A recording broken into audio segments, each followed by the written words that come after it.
Our second lead this evening. An epic historic clash is underway in the Supreme Court. India is at the cusp of history as the apex court hears petitions to legalize same-sex marriages. Now, it was day 2 of the hearing, and the top court delivered its second snub to the government in 48 hours. Here is what happened. The centre has been arguing that states are stakeholders in the case and that the Supreme Court should issue notices to them to hear their views, the views of the state. The Supreme Court refused. The centre then said, all right, in that case, we have asked states to send us their views in the next 10 days. And till then, please adjourn the hearing. The Supreme Court said, nothing doing. We are not adjourning the hearing.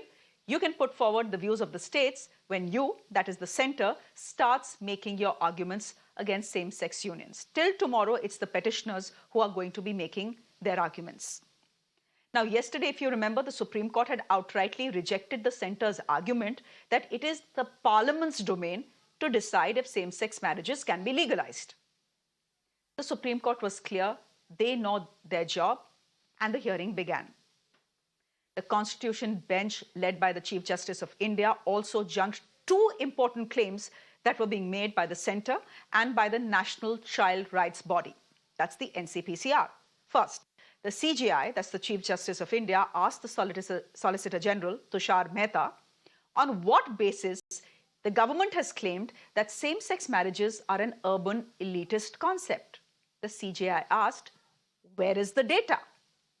Justice Chandrachud went on to claim that the impression was generated because more urban people have come out of the closet after Article 377 was scrapped.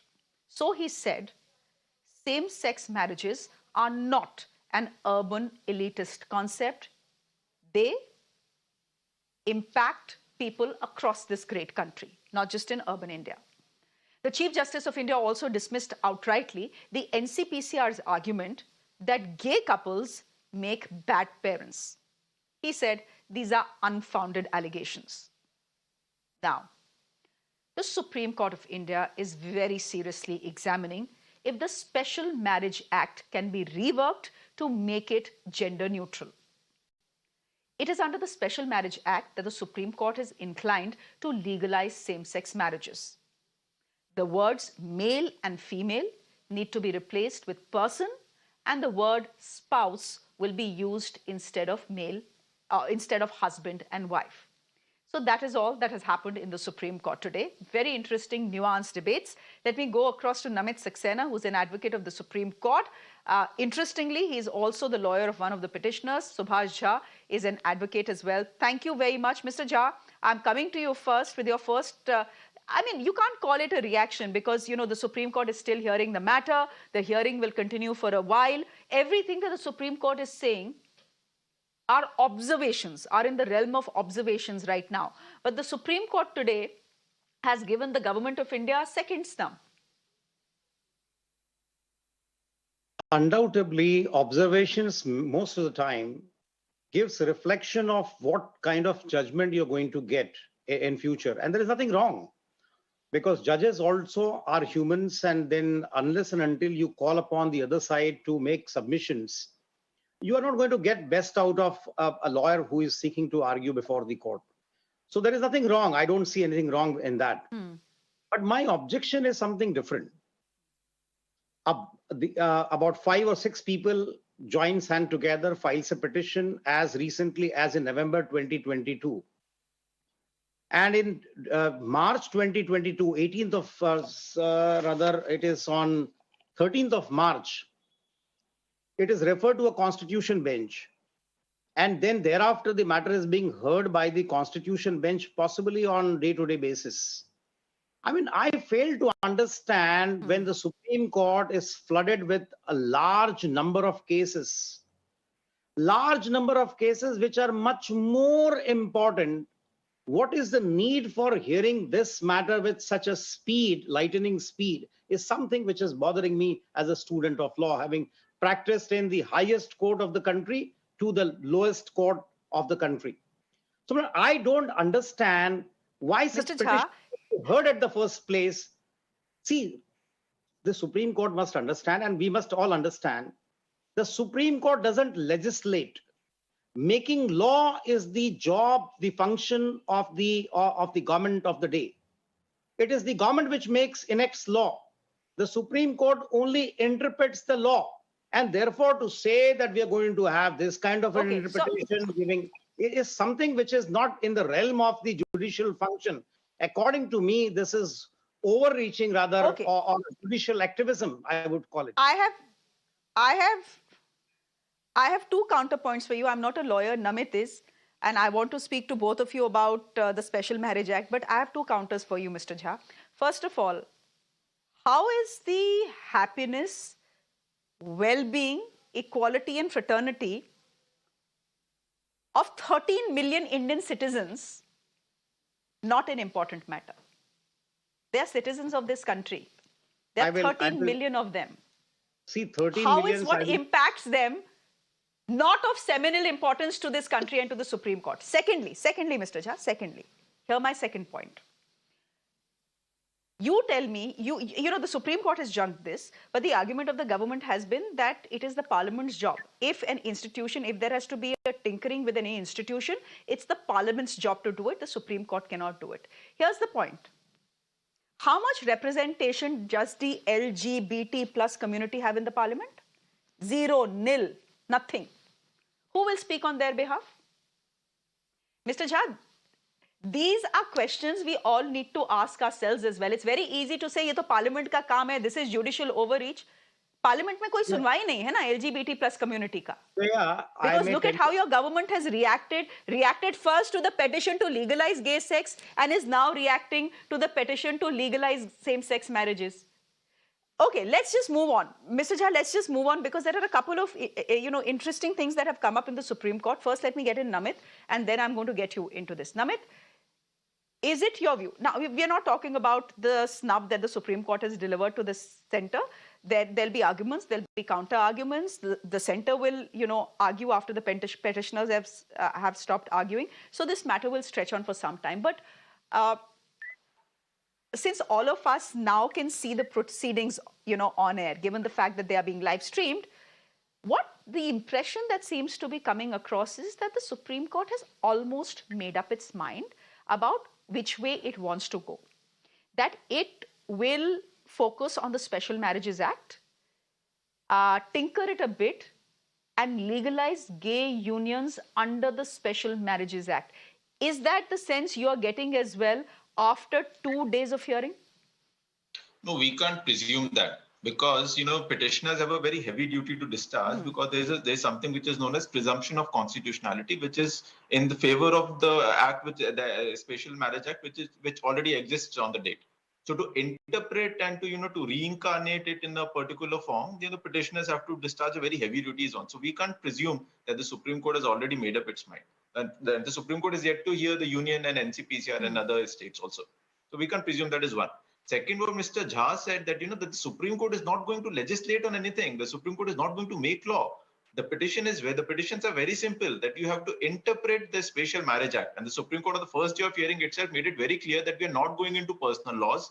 We're not going to touch other, Parsi Marriage Act or Hindu Marriage Act or, Christian Marriage Act, etc. We are restricting ourselves to Special Marriage Act, which is in form of a special legislation, which is after we adopted the Constitution and attained independence. So they're interpreting, there are certain provisions in the Special Marriage Act, and there are certain orders passed by various states which use the expression male and female and the age bracket of 21 years and 18 years to register their marriages. So what the petitioners are claiming largely is that you interpret the provisions of the Special Marriage Act in a manner that we get recognition of the right to marriage, one. Second, we get this equality as sexual minorities in comparison to civil rights which the heterosexual counterparts of this country have. So this is, the basic premise of the petition. Okay. So I don't think we can presume at this stage that the Supreme Court has made up its mind. The Supreme Court is still hearing the matter, and the Union is ready to, present its views. Although they have largely shown that they are going to argue largely that this is Parliament's domain,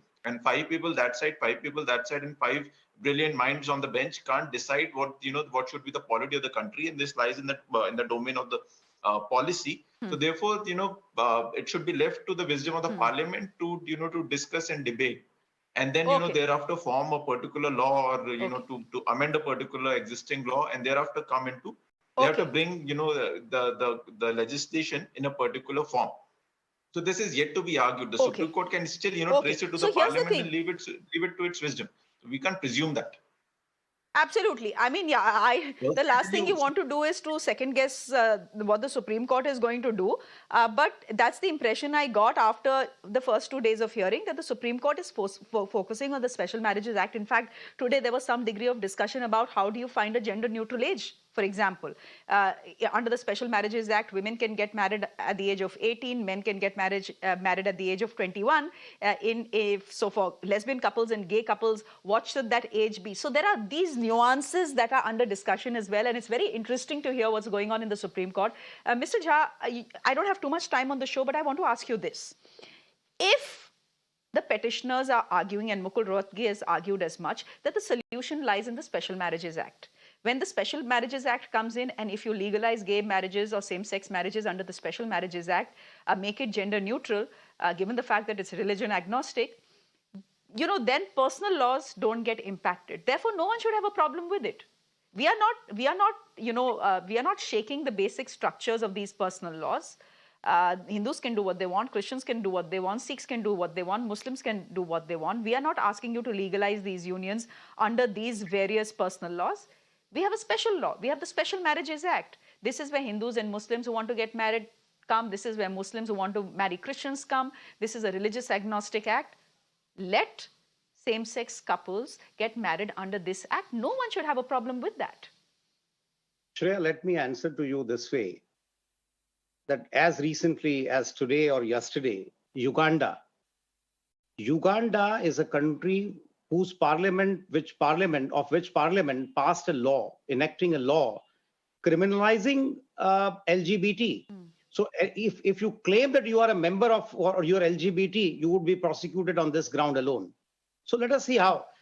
See this, please try to understand what is going to happen. This is against nature, against the very tenet of the institutions of marriage. This will be completely destroying the institution of centuries old practices which we have been following. The problem is with our country that we Sati was also a centuries old practice. Dowry was also a centuries old practice. It was abolished, right? Because we move with the times. You can't and we right wrongs. You can't draw a parallel between the institution of marriage with that of demand of dowry. Certain practices which are bad, which are absolutely bad, it has to be done away with. Now, for example, Sati Pratha. Now, when Hindu Marriage Act came 1955, Hindus also used to have more than one marriages. So that has been eradicated for good of the society. But then you can't attack on the very institution of marriage, which is the soul of any nation. You can't say that you're going to have. You can attack and deny. You can attack and deny 13 million people in this country their basic constitutional right to choose a partner and get married. No. But you cannot attack these institutions. And in any case, who's attacking these institutions? Shreya, no one is. You're just hoping that they broaden their heart and their scopes and accept more people. And by the way, I do think that the Ugandan parliament is a bit crazy. Anyone who wants to put gay people inside jail or criminalize sexuality, that sexuality is completely crazy in the head. And thank God, sir, we are not Uganda, we are India. We are in a place right now in India where the Supreme Court is looking at a very, very progressive legislation to legalize gay sex marriages. We'll leave it there. Behas lambi chalegi. We'll leave it there. Behas lambi chalegi. Namit, thank you very much. Mr. Jha, thank you very much. Thank you so much. Thank you. चलिए देखते हैं. We'll see. As I said, बहस लंबी चलेगी. Thank you very much. Thanks, Mr. Jha, and thanks, Namit, for joining us. Okay.